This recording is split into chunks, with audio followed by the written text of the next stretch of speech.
गजराज गोपाल दास जी की कहानी। रसिक मुरारी जी एक बहुत बड़े महाभागवत थे। वे अपने गुरु श्री श्यामानंद महाप्रभु जी की आज्ञा से संत सेवा में रत रहते थे। वह किसी भी संत को कटु वचन नहीं कहते थे और किसी पर दोष दर्शन नहीं करते थे। एक भक्त ने संत सेवा के लिए रसिक मुरारी जी के गुरुदेव के नाम बहुत सी जमीन कर दी। उस खेती से बहुत अन्न पैदा होता था, जिससे रोज साधु सेवा होती थी। वहाँ का नवाब बड़े दुष्ट स्वभाव का था। नवाब ने जब इतनी खेती एक संत के पास देखी तो उसने श्यामानंद जी की सारी संपत्ति अपहरण कर लेने का आदेश दिया। खेती कब्जे में कर ली गई और आश्रम में जो कीमती सामान था वो सब कब्जे में लेकर संतों को अपमानित किया गया। श्यामानंद जी ने उस जमीन को छुड़वाने का विचार किया, क्योंकि उससे बहुत से संतों का रोज का भंडारा होता था। उन्होंने अपने शिष्य रसिक मुरारी जी को पत्र लिख अपने पास बुलाया। उन्होंने रसिक मुरारी जी को उस दुष्ट नवाब के पास जाने और उसे भक्ति का उपदेश करने की आज्ञा दी और सब वापस लाने को कहा। रसिक मुरारी जी के कुछ शिष्य नवाब की सेवा में मुंशी, मुनीम आदि पदों पर थे। उनको बड़ा भय हुआ कि नवाब उनके गुरु का भारी अपमान करेगा और हो सकता है कि उनकी जान पर भी बात आ जाए। रसिक मुरारी जी ने कहा कि तुम भयभीत मत हो, तुम चिंता मत करो। नवाब ने रसिक मुरारी जी के लिए पालकी भेजी ताकि मुंशी जन यह समझे कि बड़े सम्मान से बुलाया है, पर सब घबरा रहे थे कि कुछ बड़ा षड्यंत्र है, अन्यथा इतना दुष्ट ऐसी श्रद्धा कैसे कर सकता है। रसिक मुरारी जी अपने गुरुदेव के चरणों का ध्यान करके पालकी में बैठ गए। पहले से ऐसी तैयारी की गई थी कि एक हाथी को मदिरा पिलाकर गुस्सा दिलवा दिया गया था। पालकी को उसी हाथी के सामने छोड़ दिया गया। रसिक मुरारी जी नज़दीक गए और हाथी पर प्यार से हाथ फेरते हुए कहने लगे, कृष्ण कृष्ण बोलो, कृष्ण कृष्ण बोलो। देखो तुम भगवान के अंश हो। तमोगुण स्वभाव धारण करके तुम हाथी के शरीर में हो। तुम हाथी नहीं हो, तुम तो भगवत अंश हो। ये क्रोध करना उचित नहीं है, इसलिए तामसिक स्वभाव छोड़ो और कृष्ण बोलो, कृष्ण बोलो। हाथी ने घुटने टेक दिए और रसिक मुरारी जी के सामने मस्तक झुका लिया। राजा अपने महल के छज्जे से देखने आया था कि कैसे ये मतवाला हाथी इस गुरु को मारता है। लेकिन जब रसिक मुरारी जी ने उपदेश दिया तो हाथी ने घुटने टेक दिए और उनके चरणों में मस्तक रखकर अश्रु प्रवाह करने लगा। रसिक मुरारी जी ने अत्यंत प्रेम से उसे दुलार किया और उसके हृदय में भक्ति प्रदान की। उन्होंने तत्काल एक बड़ी तुलसी की माला उसके गले में बांधते हुए उसके कान में कृष्ण नाम सुनाया, मानो उन्होंने उसे अपना शिष्य बना लिया हो, और कहा, सुनो, तुम्हारा नाम आज से गोपाल दास है। ये सारा का सारा दृश्य राजा देख रहा था। वो समझा कि यह तो कोई चमत्कारी महात्मा है। नवाब से अब रहा नहीं गया।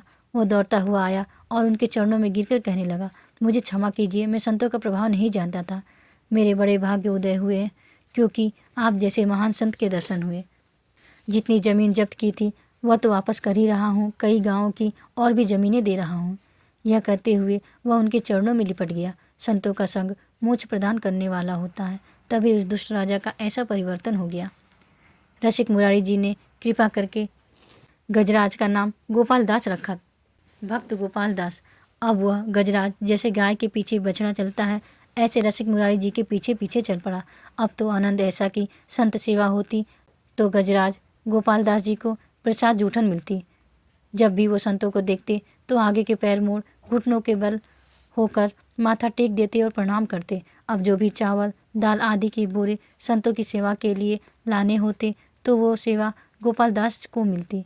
सब कुछ गोपाल दास पे लाद करके लाया जाता। एक बार सभी व्यापारी मिलकर गोपाल दास जी के गुरुदेव श्री रसिक मुरारी जी के पास आए और कहा, ये गोपाल दास जी हमारा माल खा जाते हैं। जब एक बोरा लाना है तो ये एक बोरा खा लेते हैं और एक बोरा लाद कर ले जाते हैं। हमारा तो घाटा हो जाता है। गोपाल दास जी का ये नियम भी था कि किसी स्थान में यदि विशेष महोत्सव, भोज भंडारा हो और संतों की पंक्ति हो तो जब सब संत भोजन पाकर उठ जाते थे तब ये वहाँ जाते और संतों की जूठन चाटते। रसिक मुरारी जी ने गजराज से कहा कि देखो, तुम अब वैष्णव हो, तुम्हारे सब आचरण ठीक है, लेकिन एक आचरण गलत है। तुम जो वहाँ लेने जाते हो उतना ही लिया करो। तुम दूसरे बोरे का अन्न क्यों खा जाते हो? एक तो वैष्णव को बिना भोग लगाए नहीं खाना चाहिए, इसलिए तुमको आज से बिना भोग लगा हुआ भोजन या अन्न नहीं खाना, और जब तक प्रसाद ना मिले तब तक कुछ मत खाना। गोपाल दास जी की समझ में आ गया। श्री रसिक मुरारी जी ने कहा, बेटा, जबरदस्ती कुछ भी खाना पाप है। एक वैष्णव का ऐसा संस्कार नहीं होता है कि किसी के खेत में गए या किसी की दुकान से सामान खा लिया। गोपाल दास जी ने घुटने टेक कर ऐसी गलती मानी कि मानो वो कह रहे हों, क्षमा कीजिए गुरुदेव, आगे से कभी ऐसी गलती नहीं होगी। अब तो संत सेवा में और भगवान की जूठन में गोपाल दास जी की बड़ी रति हो गई। अब सब संत इनको खूब दुलार करते और इनको कहीं न कहीं अपने साथ चलने को कहते।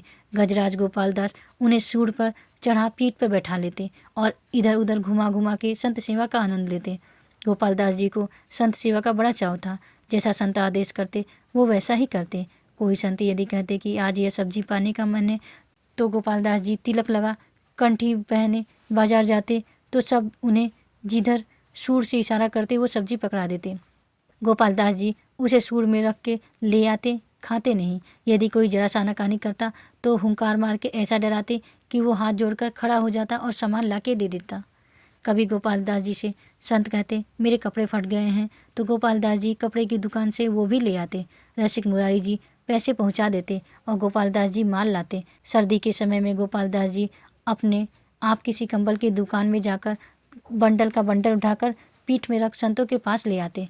जब रसिक मुरारी जी को पता चलता तो वो पैसे पहुंचा देते। संत भी खूब प्रसाद ले लेते और थोड़ा खाकर बचा हुआ गोपाल दास जी को खिलाते और उन्हें दुलार करते।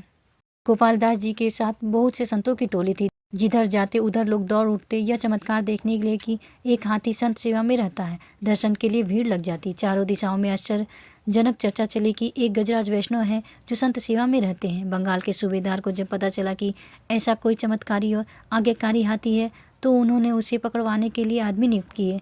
पर जब भी कोई उसके नज़दीक आता तो गोपाल दास जी उसे अपने सूर से फंसाकर दूर पटक देते और उसे दंड देते। वो किसी को जान से तो नहीं मारते पर किसी काम का भी नहीं छोड़ते। जो भी सैनिक आए उन्होंने वापस आकर बताया कि महाराज वह हाथी पकड़ में आने वाला नहीं है, वह भागवत शक्ति से संपन्न है। सूबेदार ने बहुत स्वर्ण मुद्राएं पुरस्कार में रखकर घोषणा कर दी कि उस हाथी को बंदी बनाकर हमारे पास लाया जाए। किसी के दिमाग में आए कि गजराज साधुओं को नहीं मारता है, तो एक दुष्ट साधु वेश बनाकर गोपाल दास जी के सामने आया। गोपाल दास जी ने साधु वेशधारी के सामने घुटने टेक दिए। उसने तत्काल गोपाल दास जी को बंदी बनवा लिया और उन्हें साथ ले गया। जब उन्हें सूबेदार के पास ले जाया गया तो गोपाल दास जी को जल और भोजन आदि अर्पित किया गया, पर उन्होंने कुछ भी नहीं खाया क्योंकि उनके गुरुजी ने उन्हें बस संतों की जूठन या भगवान का प्रसाद पाने का नियम दिया था। कई दिन हो गए गोपाल दास जी ने न अन्न लिया न जल। सूबेदार के कहने पर सबने सलाह की तो सोचा यह वैष्णव है, इसको गंगा जी में ले जाया जाए तो शायद गंगा जल पी ले, क्योंकि वो तो भगवान का चरणामृत है, अन्यथा ऐसे तो इसके प्राण निकल जाएंगे। जो ही वो लोग उन्हें गंगा जी में ले आए तो गोपाल दास जी जलधारा में खड़े हो गए। उन्होंने अपने गुरुदेव का ध्यान किया और जोर से पुकारा कृष्ण और अपने शरीर का त्याग कर दिया। एक भगवत प्राप्त महात्मा की जो गति होती है वही सदगति गोपाल दास जी की हुई। राधे राधे।